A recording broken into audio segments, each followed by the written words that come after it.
제가 언젠가 운전하면서 라디오를 듣다가 이런 사연을 들었습니다. 지방선거 투표를 하던 날이었는데 사연의 주인공인 할머니는 어린 손녀를 데리고 투표소에 갔어요. 투표를 하려는데 손녀가 자꾸 할머니의 윗옷을 이렇게 들추더라는 거예요. 할머니가 그만해, 할머니 창피해, 이렇게 하고 손녀를 말렸습니다. 손녀가 말했습니다. 할머니, 이제 등 안 아파? 얼마 전에 등이 결려서 파스를 붙이는 것을 손녀가 보았던 것이죠. 할머니가 아픈 것이 걱정되었는지 할머니의 등을 걱정하는 손녀가 이쁘기도 하고 해서 이야기를 했습니다. 할머니, 이제 안 아파. 그랬더니 손녀가 말하더랍니다.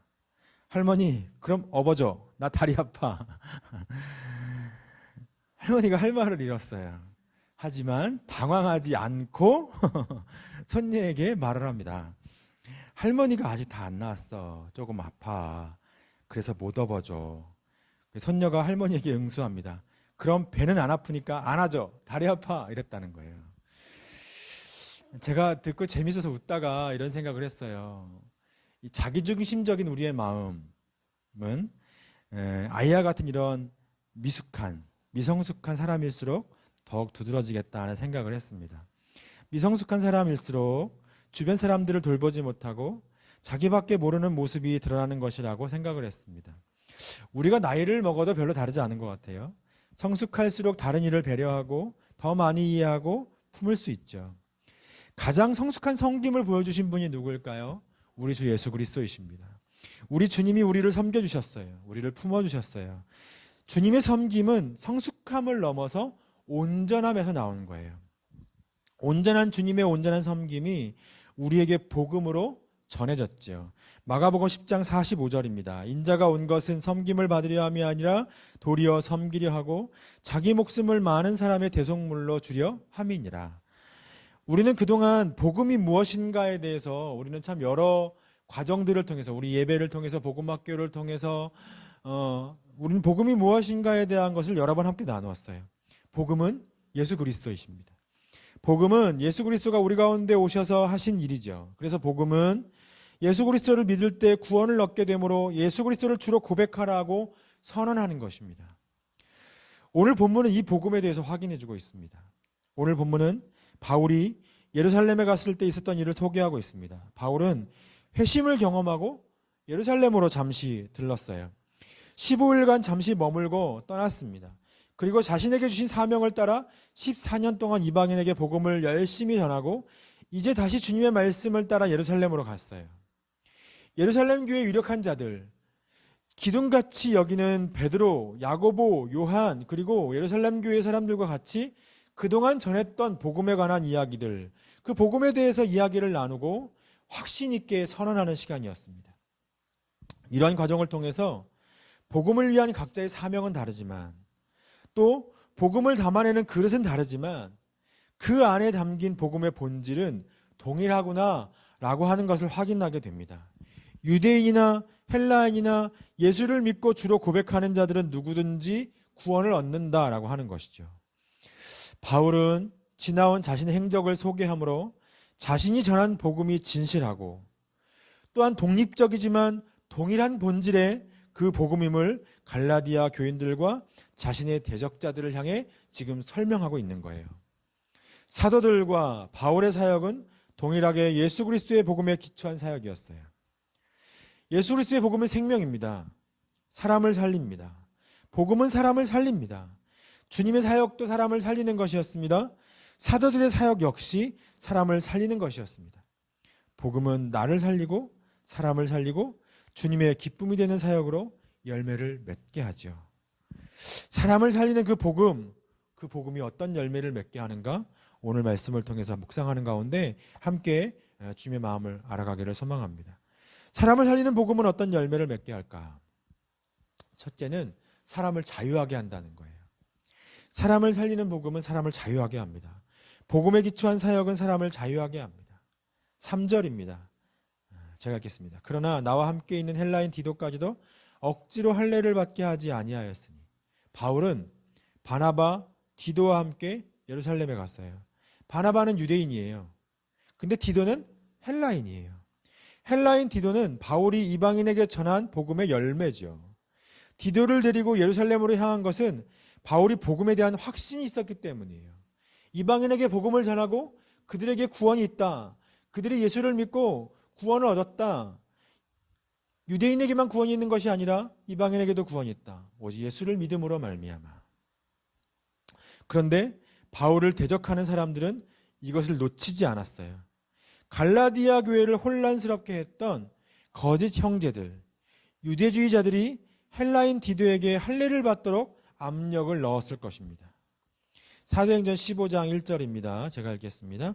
어떤 사람들이 유대로부터 내려와서 형제들을 가르치되 너희가 모세의 법대로 할례를 받지 아니하면 능히 구원을 받지 못하리라 하니, 그리스도를 믿는 것만으로는 안 되고 할례를 통해 유대인이 되어야 진정 구원을 받는다고 주장하는 거예요. 바울은 디도에게 할례를 받지 않도록 했습니다. 할례가 구원을 결정하지 못하기 때문이에요. 4절 제가 읽겠습니다. 이는 가만히 들어온 거짓 형제들 때문이라. 그들이 가만히 들어온 것은 그리스도 예수 안에서 우리가 가진 자유를 엿보고 우리를 종으로 삼고자 함이로되, 거짓 형제들, 그들이 가만히 들어온 것은 그리스도 예수 안에 있는 우리가 가진 그 자유를 없애고 우리를 종으로 삼고자 한다는 거예요. 여러분, 복음 없는 율법은 우리를 얽매여서 종되게 합니다. 그러나 예수 그리스도의 복음은 우리를 자유하게 하는 것이죠. 복음은 우리를 자유케 했습니다. 예수님은 우리를 자유케 하셨습니다. 누가복음 4장 18절 19절 제가 읽겠습니다. 주의 성령이 내게 임하셨으니 이는 가난한 자에게 복음을 전하게 하시려고 내게 기름을 부으시고 나를 보내사 포로된 자에게 자유를, 눈먼 자에게 다시 보게 함을 전파하며 눌린 자를 자유롭게 하고 주의 은혜의 해를 전파하게 하려 하심이라 하였더라. 우리는 죄의 종노릇 하던 사람들입니다. 그런데 주님께서 죄의 종노릇 하는 우리를 사망에서 건져 생명으로 옮기셨습니다. 그 죽음의 두려움 가운데 죽음에 매여 죄의 종노릇 하던 우리를 주님이 우리를 사망에서 건져 생명으로 옮기셨다는 거예요. 그리고 우리를 주님의 것으로 구별하여 주님을 닮아가는 성화의 삶을 살도록 인도하시고 우리에게 요구하시는 것이죠. 그러나 우리가 아는 것처럼 사람이 금방 변하지 않아요. 오랜 시간 부단히 주님 앞에서 살아가야 해요. 여전히 우리 안에 죄성이 있기 때문이죠. 우리를 도우시는 성령님을 의지하고 주님을 신뢰하면서 주님 앞에서 우리의 믿음의 자리를 지켜가야 하는데 그게 참 쉽지 않아요. 우리의 죄성이 여전히 우리의 육체의 것을 따르도록 우리를 이끌어가기 때문이죠. 또한 우리를 외식과 율법의 종노릇하게 합니다. 경건은 없고 경건의 모양만 따르는 사람으로 만족하게 합니다. 나도 율법의 종이 되고 남도 율법의 종을 만들려고 합니다. 율법의 정신, 복음의 내용은 잊어버리고 우리 열심만 남아 있습니다. 그러나 하나님은 사람을 외모로 취하지 않으십니다. 우리는 진정 자유케 하시는 그 복음을 만날 때 비로소 종됨에서 벗어나게 되는 것입니다. 은혜로 값없이 우리를 찾으시는 그 하나님을 만날 때 참된 자유가 우리의 삶에 들어오게 되는 것입니다. 우리의 욕망도 마찬가지죠. 모든 시대의 사람들은, 특히 현대인은 욕망의 종으로 살고 있어요. 우리의 욕망, 사람들의 눈총, 세상의 흐름에 종노릇하며 살아가고 있죠. 이 모든 것이 그 주님의 보혈, 값진 은혜를 만나게 되면, 주님의 그 은혜를 만나게 되면, 복음을 만나게 되면 참된 자유를 얻게 된다는 것입니다. 요한복음 8장 32절입니다. 진리를 알지니 진리가 너희를 자유롭게 하리라. 여러분, 기억할 것이 하나 있습니다. 복음은 사람을 자유롭게 하죠. 그러나 이 자유가 방종은 아니에요. 그리스도 안에서 자유를 얻는 사람은 믿음 있는 행함에 자신을 드리는 것이죠. 자신의 육체를 위하여 그것을 사용하지 않고, 자유를 사용하지 않고 하나님의 뜻을 따라 순종하며 살아가는 것입니다. 믿음이 있는 행함의 핵심은 무엇일까요? 하나님 사랑, 이웃 사랑입니다. 나 자신을 하나님의 것으로 구별하여 드리고 사람을 귀히 여기는 삶으로 열매 맺는 것이죠. 우리를 자유케 하는 복음의 생명에 참여하고 다른 이를 진정 자유케 하는 우리 모두가 되면 좋겠습니다. 두 번째 복음으로 말미암아 맺는 열매는 사람을 세워간다는 것입니다. 사람을 살리는 복음은 사람을 세우는 사역을 하게 합니다. 복음에 기초한 사역은 사람을 세우는 것이죠. 1절입니다. 제가 읽겠습니다. 14년 후에 내가 바나바와 함께 디도를 데리고 다시 예루살렘에 올라갔나니. 조금 전에 말씀드린 것처럼 바울은 디도를 데리고 예루살렘으로 갔어요. 디도는 바울이 이방인에게 전한 복음의 열매지요. 그리고 디도는 이제 바울의 귀한 동역자가 되어서 바울과 동역합니다. 바울은 그의 사역을 통해 귀한 동역자, 하나님의 사람을 세워갑니다. 로마서 16장에 가면 바울의 서신서 가운데 가장 긴 안부 인사가 나와요. 이들은 바울이 이방인에게 복음을 전하는 사역 가운데 맺은 귀한 열매들이에요. 그리고 그들은 이제 바울과 함께 주를 섬기고 주의 교회를 섬기는 귀한 일꾼들이 되었어요. 로마서뿐만 아니라 바울의 각 서신에는 수많은 믿음의 동역자들이 열거됩니다. 디도가 그 가운데 한 명입니다. 교회 안에서 보통 사역하면 주님의 교회를 위해 하는 일을 말할 때 우리가 사역이라는 말을 사용하죠. 그래서 사역이 무엇인가를 물어보면 대개는 일이라고 생각합니다. 일에 방점을 찍습니다. 그런데 사역은 일이 아닙니다. 방점은 일에 있지 않습니다. 사역은 일이 아니고 삶이고 사람입니다. 사역은 일이라는 형태로 나타나지만 방점은 사람에 있다는 것이죠. 사역은 사람을 세우는 것입니다. 사역은 일을 통해서 사람을 세우는 것이지 사람을 이용해서 일을 하는 것이 아니기 때문입니다. 일이 정확해도 사람이 넘어지고 사람이 사라지고 사람이 떠나간다면 사역은 실패입니다. 사람을 사랑하고 사람을 세우는 하나님의 그 은혜가 사역 안에서 흘러가야 합니다. 하나님이 사람에게 관심이 있으신 것처럼 사람에게 관심을 가지면 일이 달라집니다. 시각이 달라집니다. 그래서 사람을 수단으로 삼지 않고 사람을 세워가는 그러한 역사가 사역을 통해서 나타나게 되는 것이고, 사역은 이것이 중요하다는 것이죠. 사역의 문제가 어디서 나타날까요? 사역의 문제는 대부분 사람의 문제입니다. 사역의 문제는 사역자의 문제입니다. 사람의 문제입니다. 그래서 먼저는 그 동기가 순수해야 하고, 많은 사람들이 사역을 통해서 우리 자신의 야망과 뜻을 이루려고 할 때, 그것을 나를 드러내려고 할 때, 나의 옳음을 드러내려고 할 때 그것들을 내려놓고 순수한 동기로 나아가야 한다는 것이죠. 그런데 우리의 야망은, 우리의 내면은, 우리의 자아는, 우리의 옳음을 드러내려고 하는 우리의 욕망은 그렇지 못하다는 거예요. 사역을 통해서 나를 드러내려고 하고, 나의 옳음을 드러내려고 하고, 나의 자랑을 드러내려고 하고, 나의 뜻을 이루려고 하는 우리의 죄성, 우리의 욕심이 많다는 것이죠.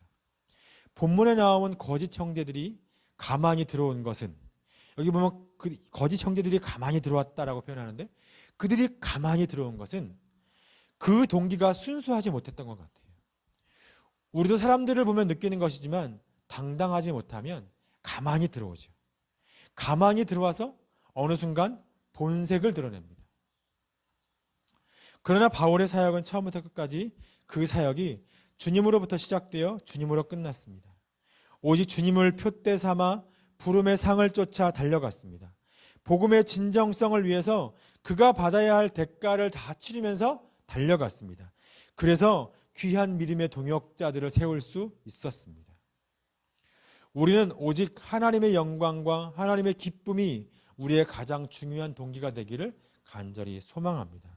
사람을 살리는 복음은 사람을 살리고 사람을 세우는 사역으로 우리를 이끌어가죠. 복음은 행함 있는 믿음으로 우리를 안내하기 때문입니다. 행함 있는 믿음의 핵심은 하나님 사랑, 이웃 사랑이라고 말씀드렸습니다. 우리도 누군가의 사역을 통해서 오늘 이 자리에까지 왔지요. 물론 그것을 주도하신 분은 우리 주님이십니다. 그러나 주님은 그 사람을 그 사역에 동참하게 하시어 함께 동역하신 것입니다. 우리도 함께 사람을 살리고 사람을 세우는 사역에 참여하게 되기를 소망합니다. 우리 교회는 한 사람을 소중히 여기는 교회가 되기를 원합니다. 사람을 세우는 일에 관심이 있는 그러한 교회가 되기를 소망합니다. 교회를 통해서, 사역을 통해서 우리가 하나님의 사람으로 세워져 가고 있는 것 같이 우리가 속한 곳에서 또 다른 한 사람이 하나님의 사람으로 세워지는 일에 우리 모두가 관심을 갖고 헌신하게 되기를 간절히 소망합니다. 사람을 살리고 사람을 세우는 복음의 정신이 우리 교회에서 더욱 더 일어나게 되기를 간절히 소망합니다. 골로새서 1장 28절입니다. 우리가 그를 전파하여 각 사람을 권하고 모든 지혜로 각 사람을 가르치면 각 사람을 그리스도 안에서 완전한 자로 세우려 함이니. 이러한 역사가 우리 안에 일어나게 되기를 간절히 소망합니다. 세 번째입니다. 교회를 하나 되게 한다는 것이죠. 복음의 열매, 사람을 세우는 복음을 통하여 나타나는 열매는 교회를 하나 되게 한다는 것입니다. 9절입니다. 제가 읽겠습니다. 또 기둥같이 여기는 야고보와 게바와 요한도 내게 주신 은혜를 알므로 나와 바나바에게 친교의 약수를 하였으니 우리는 이방인에게로 그들은 할례자에게로 가게 하려 함이라. 예루살렘에서 바울은 자신의 복음 사역과 관련하여 두 가지를 확인합니다. 하나는 베드로는 유대인을 위한 사도, 그리고 나 바울 자신은 이방인을 위한 사도로 부름받았다는 것이죠. 그러나 복음은 하나라는 것입니다. 교회 안에는 다양한 은사가 있죠. 그러나 성령은 한 분이십니다. 이 다양한 은사를 통해 오직 하나, 주님의 교회가 든든하게 서가는 것이 그 목표입니다. 주님은 그것을 위해 우리에게 다양한 은사를 주셨어요. 은사가 다르고 복음을 담아내는 그릇은 다를 수 있습니다. 자신의 분야가 다르고 그것을 표현하는 방법이 다르기 때문이죠. 복음을 전달하는 모양도 각양각색일 것입니다. 그러나 그 그릇 안에 담긴 복음은 하나입니다. 그 본질은 하나입니다. 이 복음이 변하면 그것은 복음이 아닌 것이죠. 마찬가지로 복음을 담은 그릇을 한 가지만 옳다고 주장한다면 그것도 복음을 더 효과적으로 전하는 길을 막는 것입니다. 복음의 생명력은 교회를 하나 되게 합니다. 복음 앞에 우리 자신을 겸손하게 하고 복음의 핵심을 놓치지 않되 서로의 다름을 인정하고 함께 주의 교회를 든든히 세워가는 것이 복음을 가진 사람들의 모습인 것이죠. 그래서 교회를 떠올리면 그냥 한 가지 색으로가 아니라 7가지의 색깔로 아름다운 조화를 이루어 하나의 아름다운 모습을 만들어내는 무지개와 같은 모습이 교회의 모습이 아닐까, 이런 생각을 해볼 때가 종종 있습니다. 그리고 그것이 주님의 뜻인 것이죠. 우리는 사람을 살리는 복음을 가진 사람들입니다. 그리고 우리는 그 복음 때문에 여기에 모인 사람들입니다. 교회가 하나 되는 복음을 사는 우리 모두가 되기를 간절히 소망합니다. 그리고 한 가지를 더 확인하는데 그것은 가난한 자들을 생각하는 것입니다. 성경은 줄기차게 가난한 이들을 돌보라고 말씀합니다. 신명기 10장 17절부터 19절입니다. 제가 읽겠습니다. 너희의 하나님 여호와는 신 가운데 신이시며 주 가운데 주시요 크고 능하시며 두려우신 하나님이시라. 사람을 외모로 보지 아니하시며 뇌물을 받지 아니하시고 고아와 과부를 위하여 정의를 행하시며 나그네를 사랑하여 그에게 떡과 옷을 주시나니 너희는 나그네를 사랑하라. 전에 너희도 애굽 땅에서 나그네 되었음이니라. 가난한 자는 단지 물질이 없는 사람만이 아니라 우리의 돌봄과 관심이 필요한 사람들입니다. 고아와 과부, 나그네, 이 사람들은 당시에 가장 돌봄이 필요한 사람들이었죠. 근데 오늘날 우리에게도 똑같다는 거예요. 돌봄이 필요한 사람들. 하나님은 사람을 살리는 복음을 가진 우리가 우리보다 연약한 자들, 돌봄이 필요한 자들을 돌보기를 원하신다는 거예요. 교회는 한 몸이기 때문입니다. 손가락이 아프면 그냥 손가락이 아픈 게 아니에요. 우리의 몸이 아픈 것이죠. 그래서 손가락을 돌보는 것이죠. 발가락이 아프면 그냥 발가락이 아픈 게 아닌 것이죠. 우리의 몸이 아픈 거예요. 한 몸. 그래서 우리가 그 연약한 곳을 더욱 치료하고 약을 바르고 잘 먹고 돌보는 것과 같이 그렇게 돌보아 주는 것입니다. 우분투라고 하는 말이 있습니다. 제가 몇 번 말씀드린 것 같은데, 아프리카 부족에 대해 연구 중이던 어느 인류학자가 한 부족의 아이들을 모아놓고 게임을 제안했어요. 싱싱하고 달콤한 딸기가 가득 찬 바구니를 놓고 가장 먼저 바구니까지 뛰어간 아이에게 과일을 모두 주겠다고 말한 것이죠. 우리 주원이는 어떻게 할래요? 딸기 바구니를 여기다 놓고 가장 먼저 뛰어간 친구에게 과일을 모두 주겠다라고 제안을 하고 준비 출발하면 어떻게 할 거예요? 열심히 뛰어가서 1등 할 거예요? 딸기 막 먹을 거예요? 네, 이게 보통 우리의 예상입니다.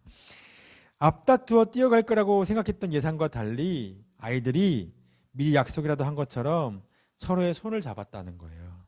그리고 손에 손을 잡은 채 함께 달리기 시작했습니다.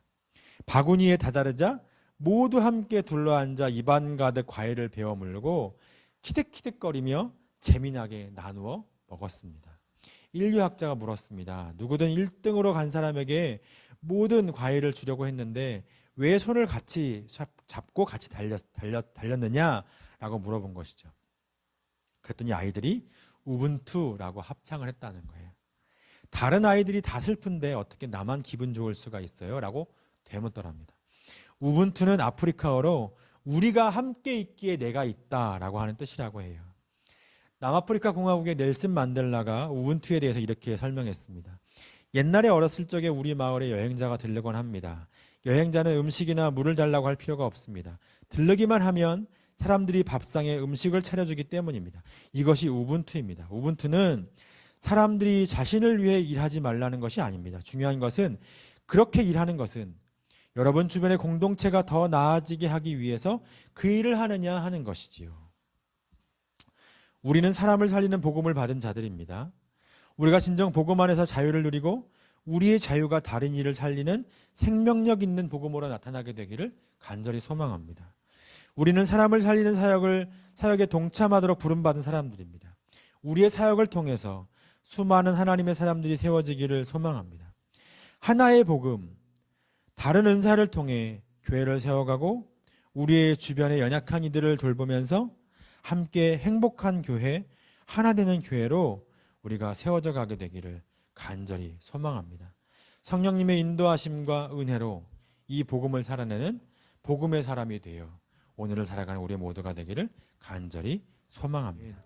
이제는 우리 주 예수 그리스도의 은혜와 아버지 하나님의 크신 사랑하심과 성령님의 교통감화 역사하심이 이제 복음의 사람으로 그 복음의 역사에 동참하여 사람을 자유케 하고 사람을 살리고 하나 되게 하는 그 복음에 동참하기를 또 다시 한번 결단하면서 삶으로 나아가는 우리 더불어서 함께 성도들 가정과 일터와 그 모든 거하는 삶의 자리 위에 이제로부터 영원토록 함께 하시기를 간절히 축원하옵나이다.